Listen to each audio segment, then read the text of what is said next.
Would you like to win some free fishing tackle? Well, this month we just gave away a brand new spinning reel, a one-of-a-kind spinning reel. This next month we're giving away a ton more tackle. We do it every single month. It's just one of the perks of being an insider member. For you current members, make sure to go log into the community. That's community.saltstrong.com. That's the private community we built. We've just added a lot of new stuff in there if you haven't been in there in a while. And there's a new fishing report going up about every 5 minutes. We have regional tips in there. We have some new regional guides that we are adding in as well to share their smart fishing game plans. And of course, if you're not a member, what the heck are you waiting on? Someone to take you by the hand, help you save time and money every single month on your fishing. We're the only online fishing club that guarantees you will catch more fish and save money on your tackle, or it's completely free.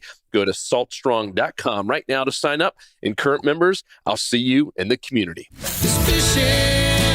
In my soul.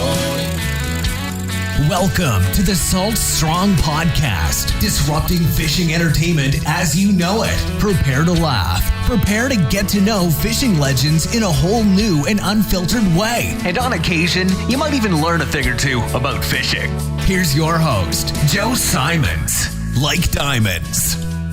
Hello, Salt Strong Nation. Joe Simons, like diamonds, back again. Salt Strong Podcast. We're talking about the quick and easy way to catch grouper, snapper, cobia, which Luke has been on a cobia streak here recently, using lures. And Luke, you've been out there on these nearshore reefs, things that we're finding on smart fishing spots right here on our phone, finding little ledges and little reefs, some that never have known about, which is pretty cool. And going out there and catching lots of fish on lures. And many times I know you're out there and you're seeing some even guides out there, but a lot of other boats that are all using cut bait and different baits. And you seem to not out fishing every one of them, but I know you've had success pretty much every time. So I want to get you on here. I know a lot of people have been seeing your pics on social media and Instagram and saying, man, where is he catching all these cobia? So talk about it, dude. What the heck are you doing over there? Yeah, and then but also Snow, we're refishing, and this is a type of fishing that for many years, especially me, I thought that you had to have like just the best live bait possible and to have any sort of luck. These reefs get a ton of boats on them, like literally even on weekdays, there's almost always some other boats out there fishing. I went out this past weekend and there were like 8 boats on the reef that I went to. And it just they're easy access. So the fish are pressured a lot. And it seems like they've just gotten really smart with natural bait, whether it's live bait. I saw people using good pinfish. Most of the people are using good threadfin, like really nice baits that really weren't catching many. And I was over there, like literally right next to them, throwing these power prawns. This is more of an inshore lure, but we came out with this weedless jig head for fishing bridges and around like inlets and passes. So you basically bounce along the bottom around structure without getting snagged. And so I was like, hey, I'm going to take this out to the reef and see how it does. And I have been absolutely blown away. This little setup has just been absolutely crushing. I've had my best cobia days ever. The first time I went out, I went with an Insider Club member, Tony. We landed 8 cobia. And for every cobia, we probably caught 4 or 5 grouper. Again, mostly small, but we were at least catching fish. And then I went out 2 other times, and those times I caught four cobia each. And then with, again, a ton of grouper. And one crazy one is I had 2 boats right next to me that have actually been in that area for a while. 2 were fishing where I ended up going. They finally left, so I kind of moved the trolling motor around and went to that area that was just getting fished hard with natural bait. And then me and a buddy, we plucked out 4 cobia right in these other boats' faces, basically, just throwing these lures and bouncing on the bottom. I just don't think that those fish see that very often. And we have the advantage of covering water, right? Covering a lot of ground. Whereas when you're, those who are anchored and just dropping straight down, they're really just covering one small little area. I'm out casting these, in many cases, drifting around. So I'm literally covering every inch of that reef. And over time, if it's windy, I'll just drift. And you kind of get a feel of where most of the strikes are, and then you just keep going, keep drifting the best zones. But I just been blown away at how effective on both quantities of fish as well as quality fish that these jigs have provided. Just absolutely blown away. And I so far haven't seen a single other person casting lures out there.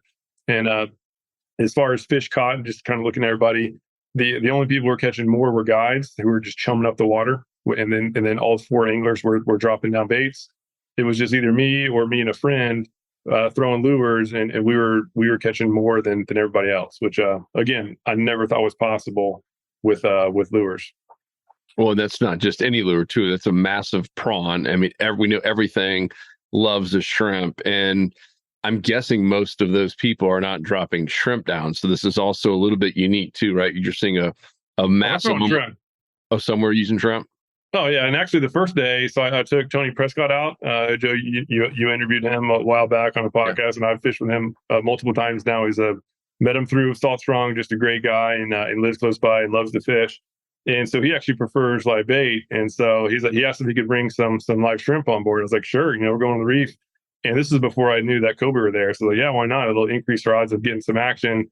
And so we were drifting. He put on live shrimp, and I was throwing the jig, and I caught like a couple grouper right away. And he caught one grouper.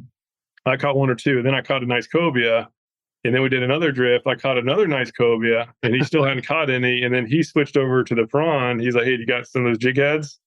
And because it's really about the jig head. You have to be weedless. Yeah, we're gonna talk about that in a second. Yeah, here's what I used to use out there, and it just kind of got frustrating because a lot of people are listening. So describe it. What you're holding. So this is a traditional jig head. It's an opened hook jig head where the point of the hook is exposed. You have a better hookup ratio, but you also have better snag ratio as well. So when you're bouncing around a bunch of structure, if that hook point is exposed, you're going to be getting stuck, and it gets frustrating. And that's a football. Talk about the size. Really describe it. Get in there and really describe it, Luke. Yes, this is a football shape, and that is the best for these shrimp lures. What that enables is when it hits the bottom, it's not rolling around. It's not tumbling around and just looking unnatural. Like when a shrimp gets to the bottom, it's there, and it'll kind of have the tail raised up, and it'll slowly go down. It's not tumbling around. And it seems like this football design with this type of shrimp jig has the best results. And so that's why we made this, first of all, for covering more open water when there's more sandy bottom type situations. And then we went over to the weedless style, which is a swinging football head. Let me show you the head here. So here's the jig head, where it's a swinging football shape that's connected to a worm hook. So it's like bass fishing, where the lure will basically sit on that worm hook just right, so that the hook is actually just barely embedded in the lure, and so you won't get snagged. But as soon as that fish strikes, there's enough gap where that hook gets exposed, and now you're catching the fish. So we spent a ton of time finding the right size hook for this application, and we just totally nailed it. Like, it has been, I knew it was going to be pretty good. It has really been blowing me away. So I'm not getting, like that day in particular, I fished with Tony.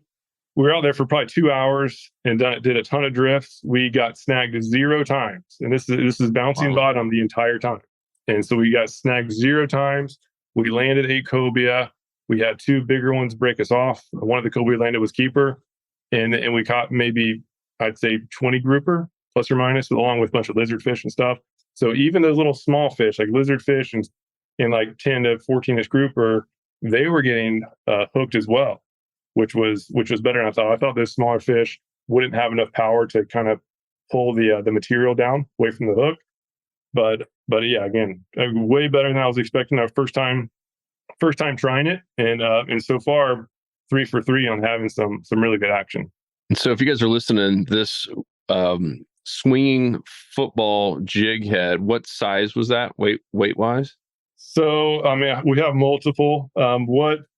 What I like best is 3/4 ounce. I don't have any of our big ones on me because I've been loaning them out to everybody I've been taking, and we've been breaking off. But here's a 3/4 ounce size on one of the prototypes. So when I was testing out a bunch of different hooks, so this size is best for that. The reef I was fishing is around 30 feet.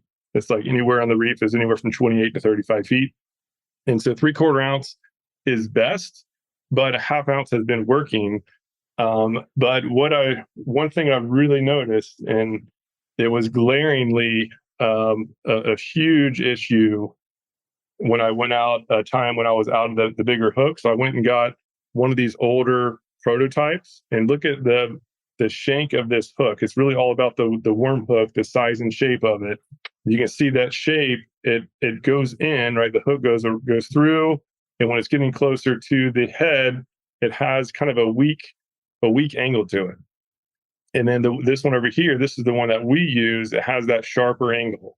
And what that sharper angle does when it's over 90 degrees, that's what holds the lure in place while you're going over the reef. If you're using this one, again, I had to use it just recently, and it drove me crazy. Every time a little grouper or a little small fish hit the lure, which is like every cast because there's a million fish down there, every time this small stuff hits it, the lure will slide down the shank. And now your action is ruined. It's going to be helicoptering. That's the best way to not catch anything.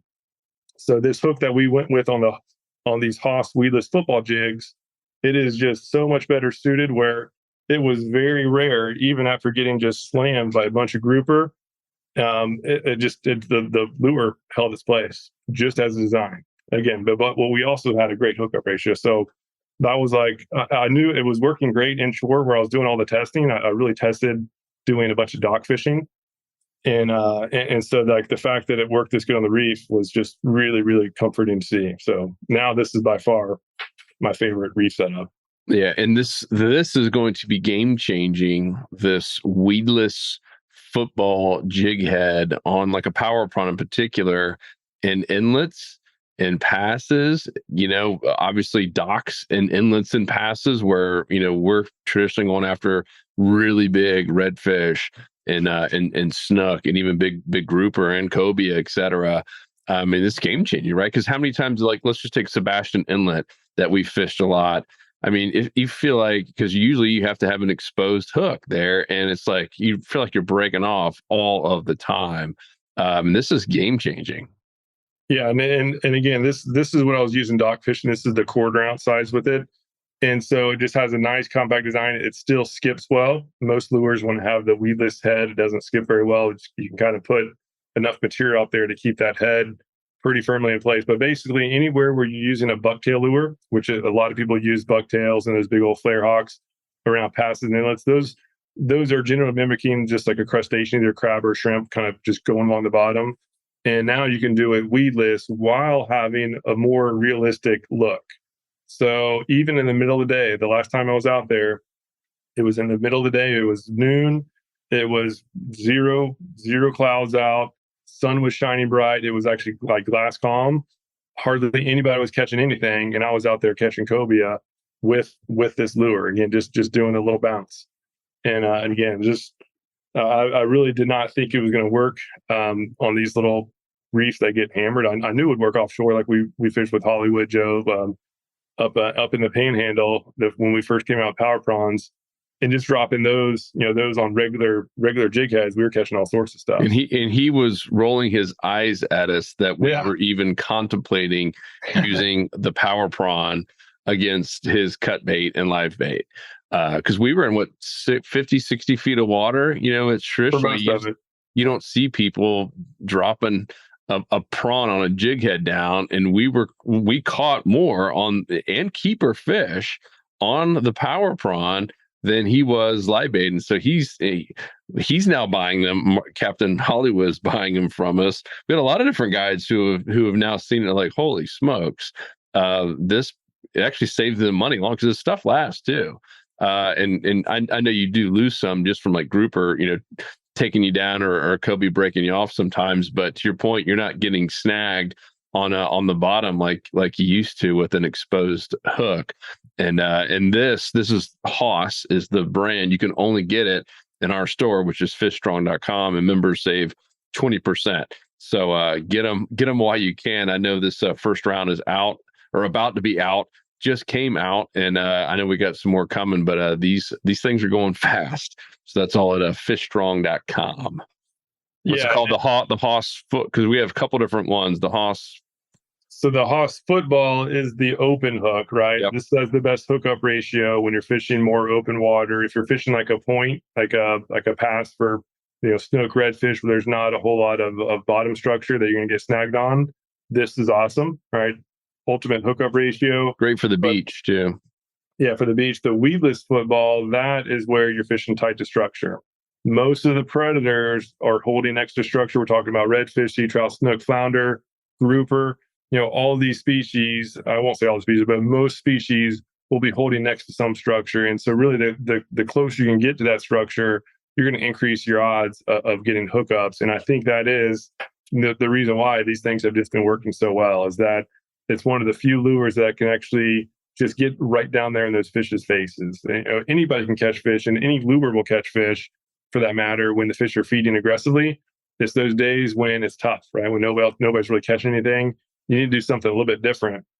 And I think just bouncing a good looking shrimp lure right in those fish's face, it's just really an instinct bite. They just can't help but to strike it. And that's my only guess on why they were working this past weekend when everybody else was basically just catching nothing and probably wondering what the heck we were doing in our boat, because I really was blown away that it was out fishing the live bait stuff right next to it. That's crazy. So we talked about the where. In your case, you're using Smart Fishing Spots, which is complimentary to all of our members, to find different reefs. There's some ledges, but I mean, in your case, you were out at a public right? I mean, you were there with a bunch of other boats. Yeah, we're at a public reef. This is one of the reefs that's on like every GPS plotter that's out there.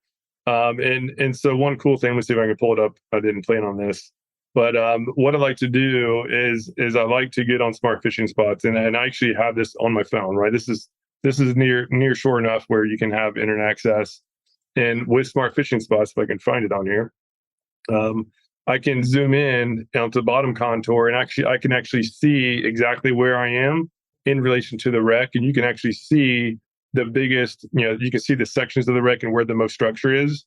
And it's just easier for me to track my coordinates on my phone than it is like the boat GPS, because the boat is kind of following whichever way you're going. And as you're drifting, it's not always like, you don't always know the angle that you're going. Now that I'm on the spot here, I can't find it. But what I was doing, I just had the phone on next to me, and I just had the little icon where I can just hit where I am, and it automatically goes to the location, and then just zoom way in, and you can actually see your little profile along with all the stuff, and you can just watch yourself drift. And if you want to hit a certain spot, right, get up the at the right angle, and then you'll just drift right over it, and it just helps save time and catch more fish. That's so cool. All right. So that's the where. Let's just say go to any reef, any ledge, anything that you know about, and try this out. I know the question a lot of people are probably wondering is, all right, what was the rest of your setup? What type of rod? What reel we're using? What kind of braid and leader line, et cetera? So braid is essential, right? You need to be able to feel the structure, because when you're, especially if you're casting, some of the fish were caught just by going straight down and just kind of jigging it. It just needs to be a pretty low wind day, so that you're not traveling too fast. But in most cases, we were casting, so I'd cast with the wind, and then retrieve with the boat. And it's crucial to be able to feel that structure, because I usually go pretty fast, and then as soon as I can actually feel structure, that's when I go slow. So I know that there's a very big chance that there's going to be fish nearby, and so that's when I do some little bit smaller twitches, and I'm just trying to hop it right out of the bottom. A quick little shoot up and then back down.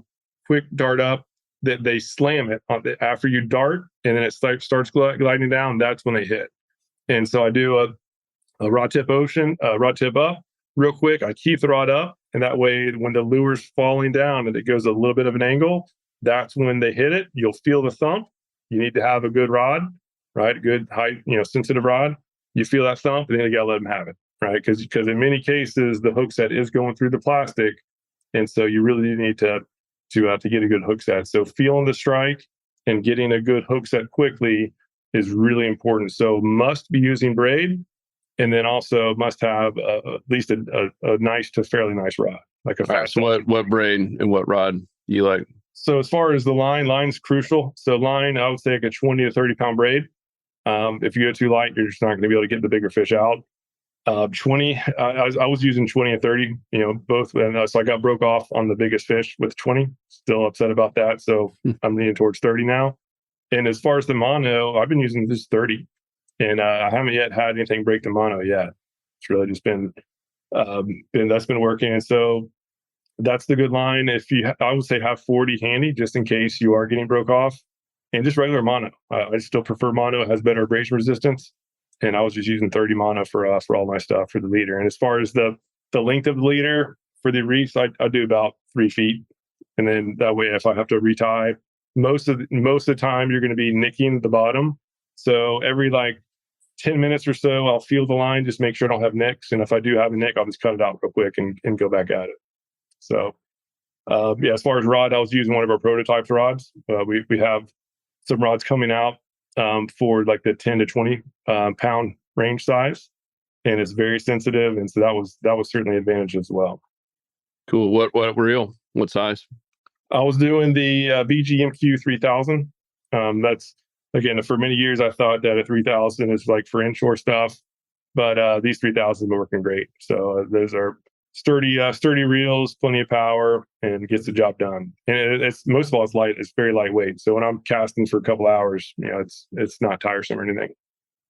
It's crazy, right? Because I'm willing to bet most people are like, I can't believe you're using a 3000 series on technically near shore, offshore, right? And 30, 40 feet of water. But yeah, we were doing that even in 50, 60 feet of water.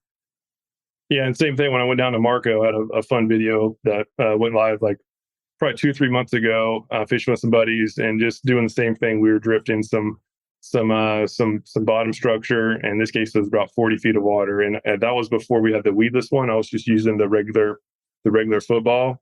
And yeah, catching, I caught the most keeper red grouper. The biggest one was 27 inches. And even that lightweight setup got the job done. So you don't have to have super crazy, 10,000 size reels. Made some believers out of those people in the power program. Yeah. And again, like I really didn't, I knew it was going to be pretty good. I knew it would catch some fish, but I did not think that there would be multiple days now. And I've only done it 3 days. So there've been multiple days, and I'm not a reef guy at all. Like, I don't do this very often. Like, I hardly know it. And going out there and actually having really good days. And while other people are really not catching much, or if not anything. And I think another advantage too, especially being kind of new to this, is historically we would always, we'd go to the reef and we'd motor all around, right? We'd be looking at the bottom contour. Then we'd see a good spot, and then we'd go around it again to make sure we knew where it was, and then go over a third time and get the right anchor heading, and then anchor so you can get on that spot. It's only 30 feet deep. These fish get fished every day. Like, they're not stupid.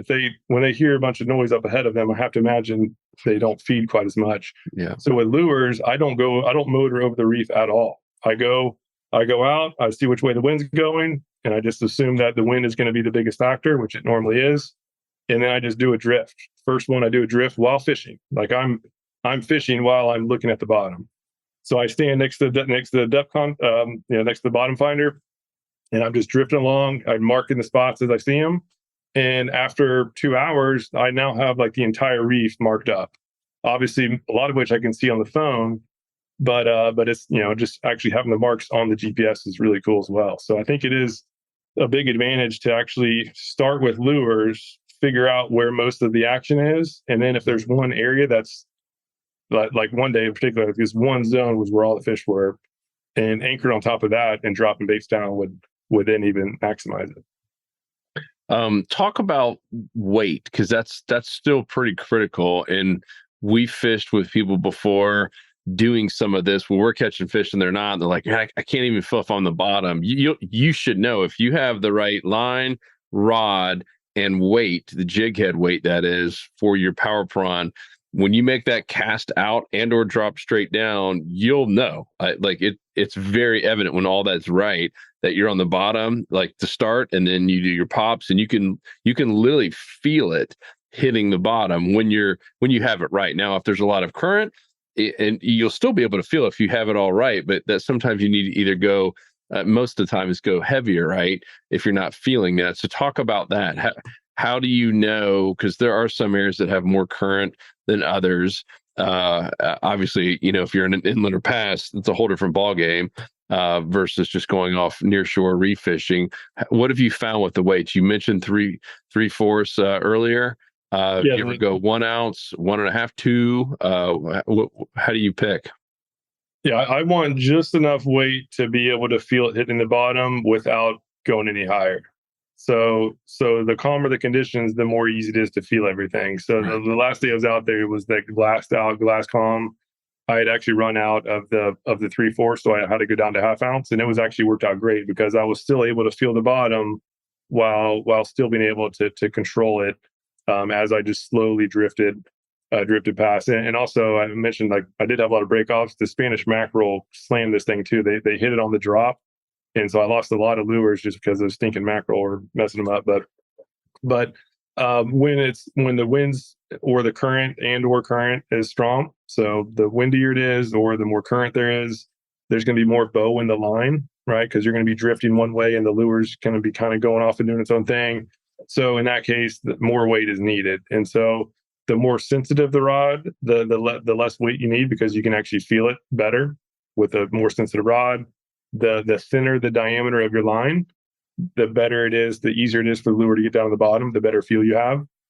And so those are two factors as well. So for having a nice, like, good sensitive rod with a 20-30 pound braid and 30 feet of water, a half ounce will get the job done. But then if it's windy or the current's pretty strong, then the 3/4 ounce will be better.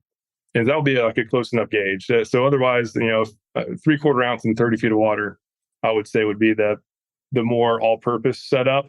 But if you do have a sensitive rod and light line, then the half ounce can get the job done, because that lighter weight does help, right? You can just feel so much better, and it seems like a little bit slower glide down to the bottom gets more strikes. Yeah, but there are times if you're going to like an inlet, like I was with Deeks recently, and we were using full 1 ounce, right? And sometimes even more if you have a lot of current ripping through there, and you need your bait to be hitting an exact spot. Yep. Yeah, but you always have to be mindful, especially like going through like a Sebastian Inlet. I used to fish that a lot. You need to be on the bottom, but no matter how weedless it is, like even like this setup that Haas split ball jig with the hook point, you can embed the hook into the lure. Even with this, you still can get snagged. If it gets wedged under like a V of a rock or something like that, it can get wedged in a rock.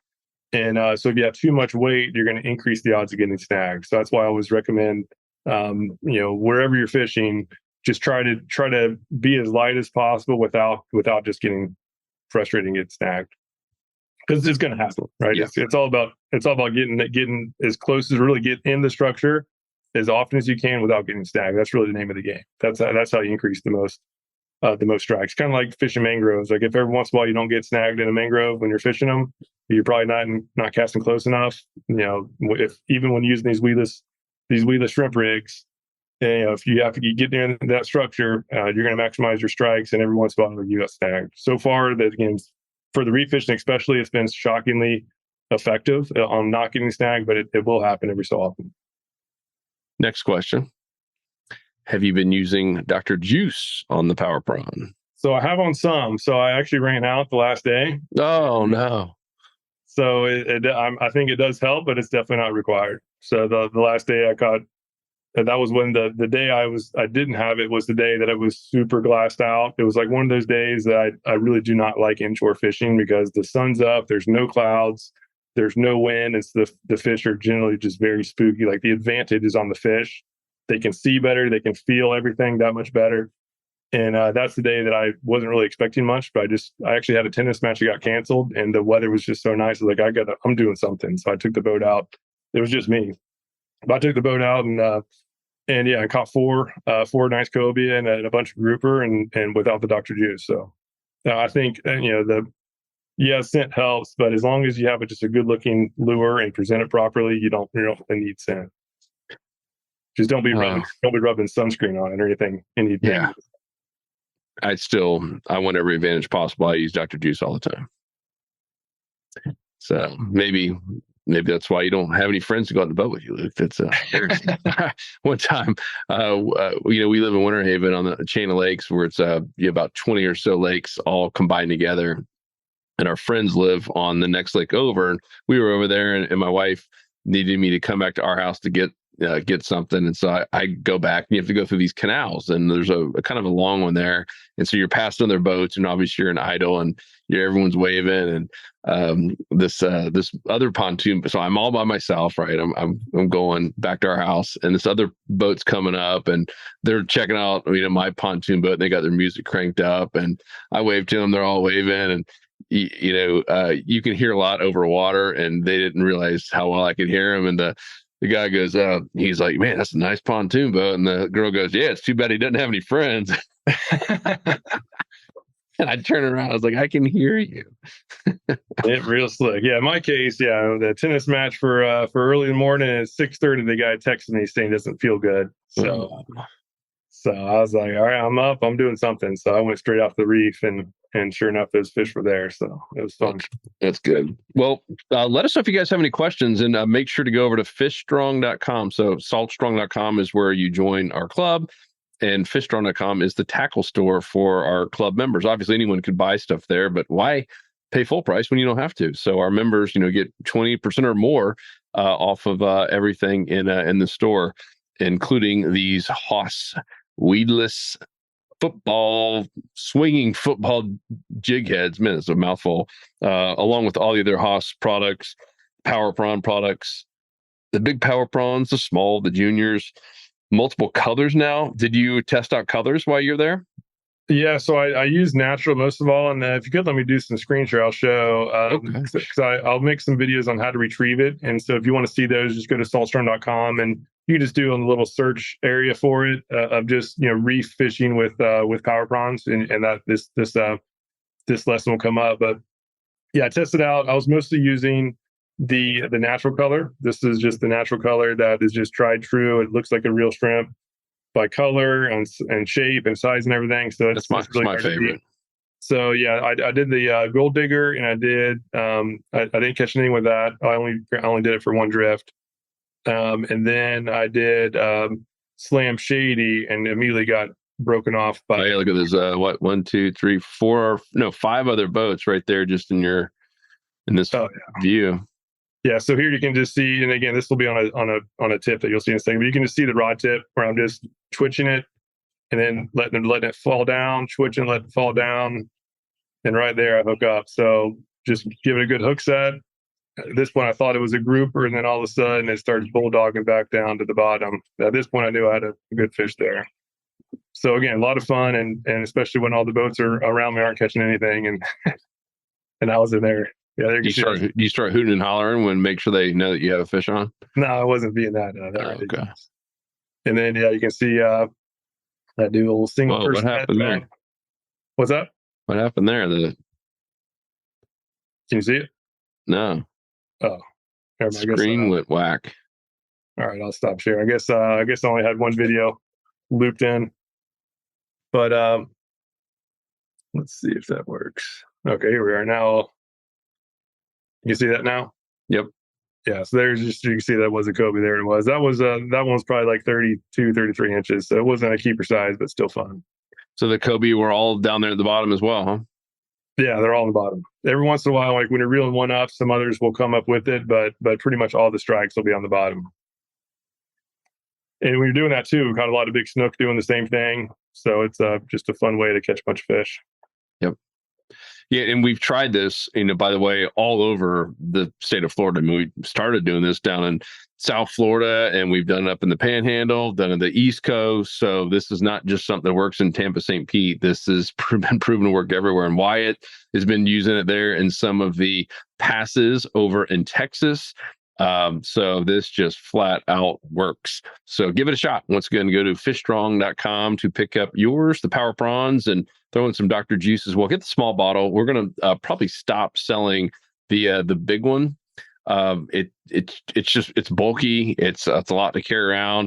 It's so much easier having the little small one. You can put it right there in your pocket, even if you're wade fishing. So much easier to use the small ones, and it's also noticeably lasts longer in terms of not having to declog it and all that stuff. The big one's just been a little bit of it still works great, and I still have some, but I've been shaking it up and then putting it in the small bottle to fill it up because mine got so clogged. So just an FYI, get some of the Dr. Juice small bottle and power prawns and some of these Haas football style jig heads. Get some both in the non-weedless and the weedless, because like I said, if you're on the beach, you don't want to have the weedless if you don't have to.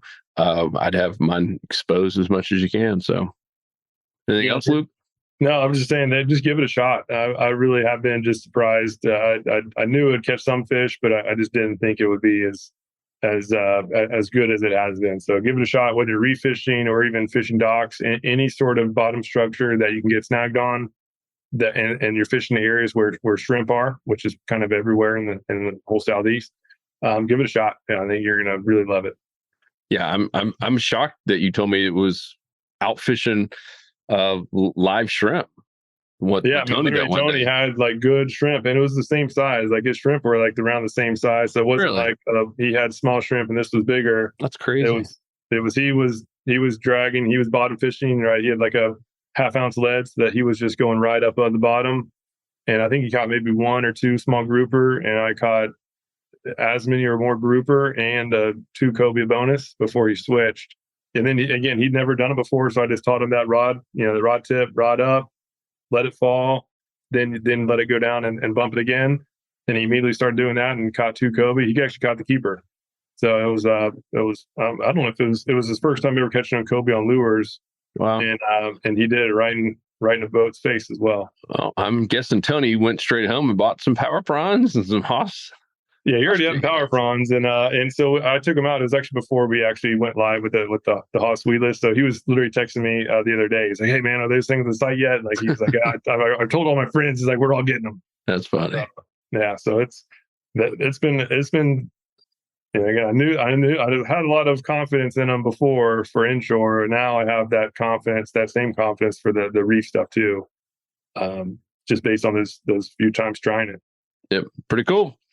All right, guys, we'll go check it out and make sure to join us in the club if you haven't already. 35,000 strong. That's some really, really cool stuff for next year. We're going to have different guides for every single region. We'll also be doing their smart fishing game plan. So we're going to have a game plan network, and that's where on top of all the other stuff we do with the smart fishing spots and all the different tips that you can't find on YouTube and all of our insider reports, the smart fishing game plan is where our coaches and now guides every single Friday, usually in the morning, will have like up-to-date real-time, here's what's happening and working right now in your area, meaning here's where the fish are, in particular, redfish and speckled trout, snook and flounder. Obviously, we'll talk about other species based on the season, like cobia, certain times of the year, sheep's head, certain times of the year, etc.